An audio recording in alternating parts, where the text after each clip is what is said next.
피붕이 생각입니다. 이번에는 조금 역발상을 해보려고 합니다. 코스피가 5천 초반까지 떨어졌다가 벌써 7천 가까이 올라왔어요.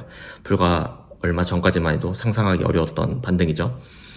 그런데 지금 시장을 보면 대부분 비슷한 이야기를 해요. 너무 많이 올랐다. 이건 데드캣 바운스다. 7천, 8천 구간에 매물대가 너무 많다. 여기서 한번 크게 눌릴 것이다. 저도 충분히 가능한 이야기라고 생각합니다. 근데 오늘은 반대로 한번 생각을 해보려고 합니다. 이번엔 V자 반등도 가능한 거 아닐까? 그리고 여기서 한 발 더 나아가서 그렇다면 코스피 1만도 다시 생각해 볼 수 있는 거 아닐까? 오늘은 그 이야기를 한번 해보려고 합니다. 저번 영상 댓글에서 이런 이야기가 있었어요. 손실은 사람을 현명하게 만든다. 다른 사람은 모르겠지만 저한테는 해당 사항이 있는 것 같네요. 이번 폭락으로 저는 정말 많은 돈을 잃었어요. 하지만 이번엔 제 개인적인 이야기는 조금 뒤로 밀어두고 지금 시장이 왜 이렇게 빠르게 반등하고 있는지 그리고 왜 저는 오히려 여기서 역발상적인 시나리오를 한번 생각해 보게 됐는지 이야기를 해보도록 할게요. 일단 숫자부터 보면 정말 놀라워요. 얼마 전까지 코스피가 5천 초반까지 내려갔죠. 근데 지금은 7천 선까지 올라왔어요. 단순히 지수가 조금 반등한 정도가 아닙니다. 이번 반등에서는 제가 중요하게 보는 건 수급의 변화예요. 최근 외국인이 다시 순매수로 돌아섰고 환율도 가파르게 내려가고 있어요. 오늘 코스피에서 장중 7천 선까지 왔고 최종적으로는 6천 후반대에서 마감했습니다. 무엇보다 외국인은 최근 4거래일 연속 순매수를 계속하고 있어요. 즉 이번 반등이 단순히 개미 투자자들이 싸졌으니까 사자하고 달려드는 모습하고는 조금 달라요. 외국인이 자금이 다시 들어오고 시장을 끌어올리고 있다는 점이 저는 상당히 중요하다고 생각을 하고 있습니다. 물론 이것만 가지고 상승 추세가 확정됐다고 말할 수는 없겠죠. 하지만 최소한 시장 분위기가 최악의 상황에서 조금씩 바뀌고 있다는 신호 정도로는 볼 수 있을 것 같아요. 그리고 반도체 쪽도 마찬가지입니다. 이번 한국 증시가 유독 심하게 박살난 이유가 반도체 쪽 충격이 워낙 컸기 때문인데 그 충격 역시 일단락되는 모습을 보여주고 있어요. 그렇다면 여기서는 한번 질문을 해볼게요. 코스피 1만 정말 불가능한 숫자일까? 불과 얼마 전까지만 해도 코스피 1만이란 이야기는 그렇게 이상하지 않았어요. 어떤 곳에선 1만 4천, 1만 5천 같은 목표까지도 이야기를 했어요. 근데 지금은 완전히 반대가 됐죠.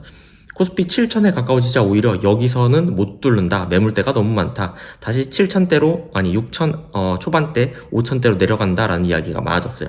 저도 여러 주식 관련 영상을 찾아보는데 상당히 많은 사람들이 비슷한 시나리오를 이야기하고 있어요. 이번 하락이 워낙 가팔랐기 때문에 반등도 일단 기술적 반등에 그칠 가능성이 높다. 7천에서 8천 사이에 물린 투자자들이 굉장히 많다. 삼전 하이닉스가 역시 위쪽에 매물대가 많이 쌓여있다. 그래서 반등을 하더라도 그 물량을 소화하지 못하고 다시 한번 크게 밀릴 거다. 그리고 6천 초반대까지 조정을 받고 다음에 제대로 된 상승이 시작될 거다. 충분히 말이 되는 시나리오죠. 근데 전 여기서 오히려 역발상을 해보고 싶었어요. 모두가 그렇게 생각한다면 정말 그렇게 움직일까요? 주식시장을 보면 참 이상한 순간들이 있죠. 사람들이 모두 같은 방향을 보고 있는데 시장은 오히려 반대로 움직여요. 그리고 이번에도 과거와 상황이 조금 다릅니다. 왜냐하면 이번에 한번 엄청난 공포를 만들어 버렸기 때문이죠. 이번 하락은 천천히 내려온 하락이 아니에요. 정말 수직으로 떨어졌어요. 5천 초반까지 밀려버렸고 신용이나 레버리지를 사용했던 투자자들이 버티기 굉장히 어려웠을 겁니다. 강제 청산도 있었고 손절도 있었을 거고요. 다시는 주식 안 한다면 시장을 떠난 사람 분명히 있었을 겁니다. 그런데 여기서 굉장히 중요한 일이 벌어질 수 있어요. 사람들은 탈출하기 시작했다는 건데 예를 들어 어떤 사람이 고점에서 주식을 샀다고 해보죠. 50% 가까이 내려갔습니다. 정말 지옥을 경험했죠. 근데 시장이 반등해서 본전 근처까지 왔어요. 그 사람은 어떻게 할까요? 아마 상당수가 이제 됐다라고 생각할 겁니다. 팔고 나가고 싶겠죠. 그런데 본전에 팔았다고 합시다. 근데 주가가 그 가격보다 10% 정도 더 올라갔어요. 그럼 다시 살 수 있을까요?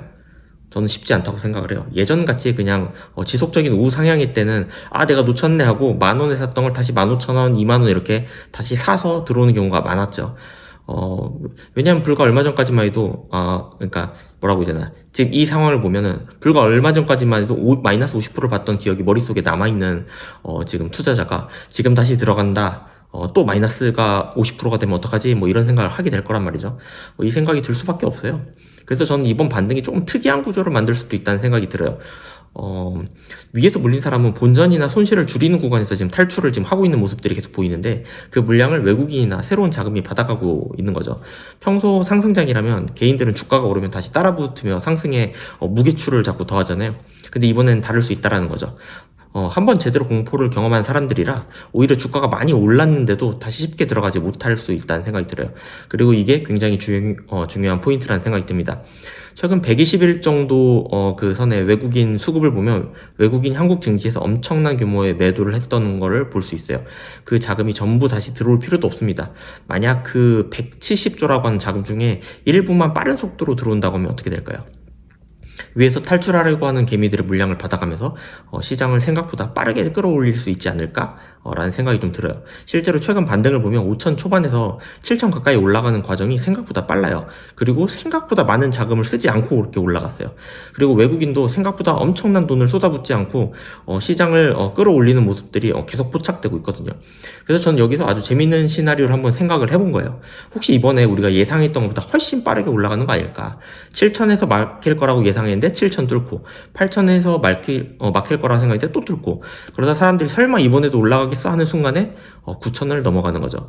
그리고 그때쯤 되면 사람들이 다시 말하기 시작하겠죠. 코스피 1만 가는 거 아니야? 근데 저는 그때 정도면 늦은 시점이 될 거라고 생각이 좀 들기도 해요. 왜냐면 시장이 기대가 항상 가격보다 늦게 움직이기 때문이죠. 6월 초만 해도 모두가 낙관적이었잖아요. 코스피 1만은 기본이고 뭐 더 많이 갈 거라고 생각하는 사람들이 많았을 거예요. 뭐 저도 이 추세면 2만도 갈 수 있는 거 아니야? 라고 얘기도 해본 적이 있었고. 근데 조금 빠지면 개인 투자자들이 또 엄청난 돈을 집어넣었잖아요. 근데 지금은 어때요? 불과 한 달 전까지만 해도 상상하지 못한 수준까지 떨어졌고 9천, 8천에서도 사던 사람들이 이제 7천에서도 겁을 내고 있어요. 여기 고점 아니야? 다시 6천 가는 거 아니야? 데드캣 바운스 아니야? 저는 오히려 이 극단적인 심리 변화가 이번 반등의 변수가 될 수도 있다는 생각이 들고 있습니다. 물론 여기서 반드시 짚고 넘어가야 될 게 있어요. 저도 몰라요. 오늘 이 영상이 올라간 날이 데드캣 바운스의 최고점일 수도 있어요. 내일부터 다시 떨어질 수도 있어요. 7천에 막혀서 6천 내려갈 수도 있고 제가 생각했던 V자 반등은 그냥 희망 회로일 수도 있어요. 그래서 저도 지금 현금을 가지고 있습니다. 최근에 시계도 팔고 피규어도 정리했다고 했잖아요. 그렇게 확보한 현금을 지금 하나도 넣지 않고 눌렸을 때를 대응하기 위해서 지금 준비 자금으로 준비하고 있습니다. 코스피 1만 간다 뭐 지금 얘기한 거 뭐 가능한 시나리오 중 하나지 않을까 싶어요. 그리고 이번에 그 시나리오를 조금 더 진지하게 보고 있어요. 이번 폭락을 직접 겪어보니까 오히려 알게 된 게 있어요. 사람들이 너무 확신할 때 가장 위험했다. 그리고 사람들이 모두 포기했을 때 생각보다 많은 가능성이 남아있을 수 있다. 불과 얼마 전까지만 해도 코스피 1만 너무 당연해 보였어요. 그래서 오히려 저는 겁이 납니다. 근데 지금은 모두가 코스피 1만을 의심하고 있어요. 그래서 저는 다시 한번 생각을 해보게 됐어요. 정말 코스피 1만 그렇게 어려운 숫자일까?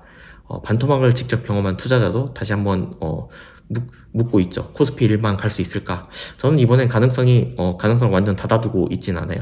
다만 시장이 어떻게 움직이든 그 과정에서 다시 한번 크게 당하지 않도록 현금도 가지고 분할해서 대응을 하고 제가 틀릴 가능성 항상 열어두고 가려고 합니다. 어쩌면 이번에도 제가 또 연속으로 틀릴 수도 있어요. 하지만 주식시장에서 중요한 건 한 번도 틀리지 않는 사람이 아니라 틀렸을 때 다시 일어나는 사람 아니겠어요? 그리고 이번에 폭락으로 그걸 정말 뼈저리게 느꼈고요.